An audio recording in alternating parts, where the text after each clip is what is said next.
Latar belakang lahirnya Orde Baru ditandai Trituntutan Rakyat atau Tritura yang terdiri dari 3 tuntutan, yakni pembaruan PKI, pemberontakan Kabinet Dwi Kora, dan penurunan harga.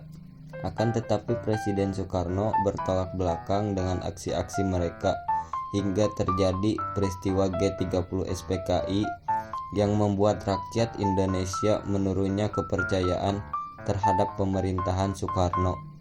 Peristiwa G30 SPKI adalah salah satu penyebab turunnya kredibilitas Soekarno. Hal itu membuatnya mengeluarkan surat perintah kepada Letjen Soeharto yang disebut Surat Perintah 11 Maret 1966 Super Semar. Super Semar menjadi titik awal berkembangnya kekuasaan Orde Baru. Dalam surat perintah tersebut, Soekarno menunjuk Soeharto untuk melakukan segala tindakan dan keamanan, ketenangan, dan stabilitas politik. Setelah Soeharto resmi diangkat sebagai presiden, ia membentuk Kabinet Pembangunan Perombakan. Kabinet terjadi seiring dengan berakhirnya masa jabatan presiden. Namun setelah 32 tahun memimpin, Soeharto digulingkan dan akhirnya mengundurkan diri setelah satu persatu anggota Kabinet Pembangunan 7 menyatakan mundur. Berikut adalah beberapa poin terkait kabinet-kabinet pada periode tersebut. 1. Kabinet Pembangunan 1 tahun 1966 sampai 1971. Kabinet pertama di bawah kepemimpinan Soeharto setelah menggulingkan Soekarno fokus pada pemulihan ekonomi pasca G30 SPKI. 2. Kabinet Pembangunan 2 tahun 1971 sampai 1973 melanjutkan program pembangunan ekonomi dan infrastruktur pencapaian pertumbuhan ekonomi yang stabil. 3. Kabinet Pembangunan 3 tahun 1973 sampai 1978. Pemilihan umum pertama di bawah Orde Baru pada tahun 1971. Kabinet ini berfokus pada kebijakan pembangunan nasional dan peningkatan kesejahteraan. 4. Kabinet Pembangunan 4 tahun 1978 sampai 1983. Periode di mana sejumlah krisis ekonomi internasional mempengaruhi Indonesia, peningkatan diversifikasi ekonomi untuk mengurangi ketergantungan pada ekspor minyak. 5. Kabinet Pembangunan 5 tahun 1983 sampai 1988. Terjadi peningkatan dalam pembangunan industri dan pertanian. Kabinet ini menghadapi tekanan ekonomi dari harga minyak dunia yang turun. 6. Kabinet Pembangunan 6 tahun 1988 sampai 1993 fokus pada pembangunan manusia, pendidikan dan kesejahteraan sosial, reformasi sektor perbankan dan keuangan. 7. Kabinet Pembangunan 7 tahun 1999 sampai 1998 mewujudkan visi pembangunan jangka panjang pada tahun 1993 menghadapi tekanan dari krisis finansial Asia pada tahun 1997.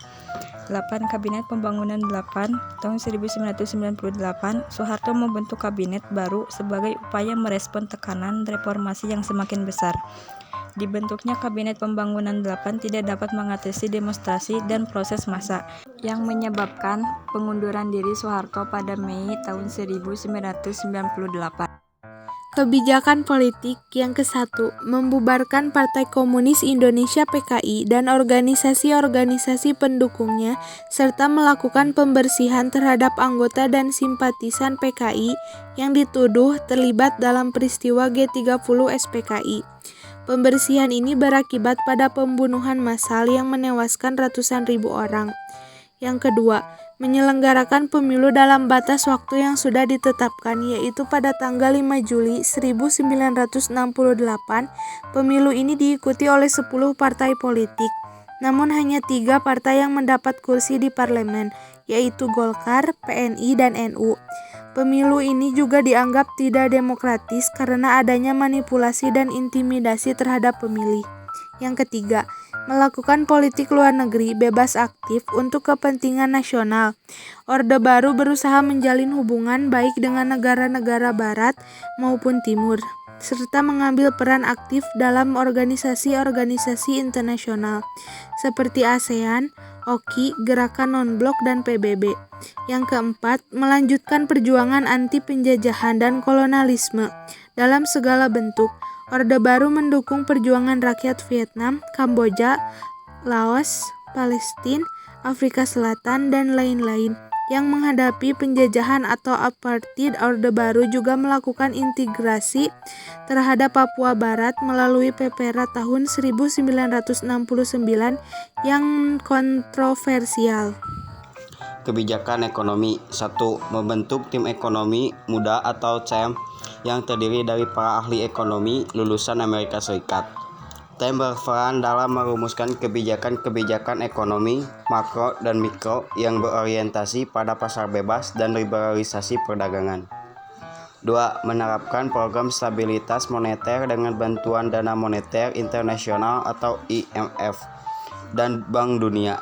Program ini meliputi devaluasi mata uang rupiah, pengurangan subsidi pemerintah, peningkatan pajak, pengendalian anggaran belanja negara, serta penyesuaian harga-harga barang pokok. 3. Melaksanakan program pembangunan 5 tahun atau Revelita yang dimulai sejak tahun 1969. Program ini mencakup berbagai sektor seperti pertanian, industri, infrastruktur, pendidikan, kesehatan, pertahanan, dan lain-lain. Program ini berhasil meningkatkan pertumbuhan ekonomi rata-rata sebesar 7% per tahun. 4. Mendorong investasi asing dengan memberikan berbagai insentif dan kemudahan. Orde Baru juga membentuk Badan Koordinasi Penanaman Modal atau BKPM sebagai lembaga yang bertanggung jawab dalam mengurus perizinan dan pengawasan investasi asing. Investasi asing berkontribusi dalam meningkatkan ekspor, devisa, dan lapangan kerja. Kebijakan sosial budaya diantaranya menetapkan Pancasila sebagai ideologi dan asas tunggal bagi seluruh organisasi kemasyarakatan dan partai politik. Orde Baru juga mengadakan berbagai program untuk mengajarkan dan menamakan nilai-nilai Pancasila kepada rakyat, seperti P4, Latihan Dasar Kepemimpinan atau LDK, wajib belajar 9 tahun, dan lain-lain.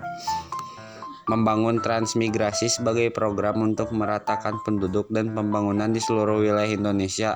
Orde Baru mengirim jutaan penduduk dari pulau-pulau padat penduduk seperti Jawa, Bali, dan Madura ke pulau-pulau yang kurang berkembang seperti Sumatera, Kalimantan, Sulawesi, dan Papua. Meningkatkan kesehatan masyarakat dengan mengembangkan sistem pelayanan kesehatan yang terpadu dan terjangkau. Orde Baru juga melaksanakan program keluarga berencana atau KB untuk mengendalikan pertumbuhan penduduk dan meningkatkan kesejahteraan keluarga. Mengembangkan pendidikan nasional dengan menetapkan kurikulum nasional yang berbasis pada Pancasila dan UUD 1945. Orde Baru juga meningkatkan akses dan mutu pendidikan di semua jenjang serta memberikan beasiswa bagi siswa-siswa berprestasi. Kehidupan politik masa Orde Baru. Soeharto mengkonsolidasikan kekuasaannya setelah kudeta militer tahun 1966. Pendekatan otoriter untuk memastikan stabilitas politik, dominasi Golkar. Partai Golkar didirikan sebagai partai pemerintah dan mendominasi arena politik. Penggunaan sistem pemilu yang mendukung Golkar. Pelarangan partai politik alternatif, pembubaran partai politik yang dianggap radikal atau berseberangan dengan pemerintah, pembatasan kegiatan politik di luar kendali pemerintah, kendali terhadap media, pembatasan kebebasan pers dan pengendalian informasi. Media diarahkan untuk mendukung narasi pemerintah ideologi Pancasila. Pancasila ditekankan sebagai ideologi negara, penindasan terhadap kelompok atau individu yang dianggap melanggar prinsip Pancasila, operasi Trisula, dan anti-komunisme. Operasi Trisula diluncurkan untuk menghilangkan sisa-sisa PKI dan kelompok komunis. Anti-komunisme sebagai landasan ideologis dan justifikasi tindakan pemerintah. Batasan kebebasan berpendapat. Pembatasan terhadap kebebasan berpendapat dan berkumpul. Kritik terhadap pemerintah dapat dianggap subversif. Penekanan pada pemimpinan otoriter. Pemerintah otoriter dengan fokus pada kestabilan politik, penggunaan aparat keamanan untuk menekan potensi oposisi, birokrasi yang terkendali, reformasi birokrasi untuk meningkatkan efisiensi dan kontrol pemerintah, aparat pemerintah yang loyal terhadap rezim. Pemilihan presiden dengan satu calon dari Golkar, Soeharto terpilih secara berulang tanpa adanya persaingan yang signifikan. Dampak kebijakan politik terhadap masyarakat. Masyarakat ditekan untuk mendukung pemerintah, pembatasan terhadap kegiatan politik dan kebebasan berekspresi. Kehidupan politik di masa Orde Baru mencerminkan otoritarisme, dominasi partai pemerintahan dan kendali yang ketat atas institusi politik dan media. Kehidupan ekonomi masa Orde Baru. Pada masa Orde Baru di Indonesia 1966 sampai 1998 terjadi pertumbuhan ekonomi yang signifikan, namun juga didominasi oleh pemerintah yang otoriter di bawah kepentingan Soeharto.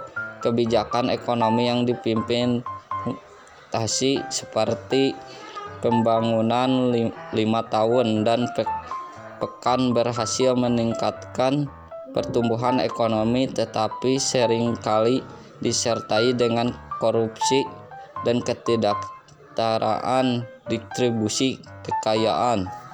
Kehidupan sosial masa Orde Baru diantaranya yaitu ketertiban sosial, keluarga dan kebudayaan patriarki, program kesejahteraan sosial, ketimpangan sosial ekonomi, ketahanan sosial dalam krisis, kerukunan antar agama, pendidikan dan kesehatan, pelanggaran organisasi sosial politik, pengendalian dan pemantauan sosial, ketergantungan pada bantuan sosial, pemukiman dan urbanisasi, peran sosial budaya dalam identitas.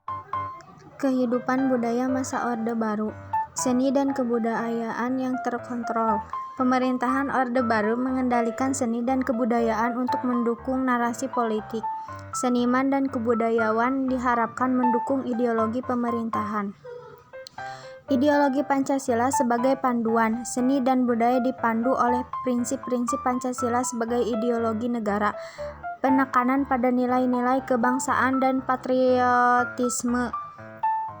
Pelarangan ekspresi politik dalam seni, pembatasan terhadap seni dan karya budaya yang dianggap mengandung pesan politik kritis, penindasan terhadap seniman atau kreator yang dianggap subversif, pengaruh Islam dan identitas nasional. Pemerintahan Orde Baru berusaha memadukan nilai-nilai Islam dengan identitas nasional, pemaksaan ideologi kebinekaan dalam budaya, pemberdayaan tradisi lokal, pengembangan seni dan budaya tradisional sebagai bagian dari identitas nasional, pemberdayaan tradisi lokal untuk mendukung agenda pembangunan nasional, pembatasan terhadap kebebasan berbudaya, pembatasan terhadap kebebasan berbudaya dan variasi ekspresi seni, sensor dan kontrol terhadap karya seni yang dianggap tidak sesuai, penggunaan budaya sebagai instrumen politik, pemanfaatan budaya sebagai alat untuk memperkuat narasi politik,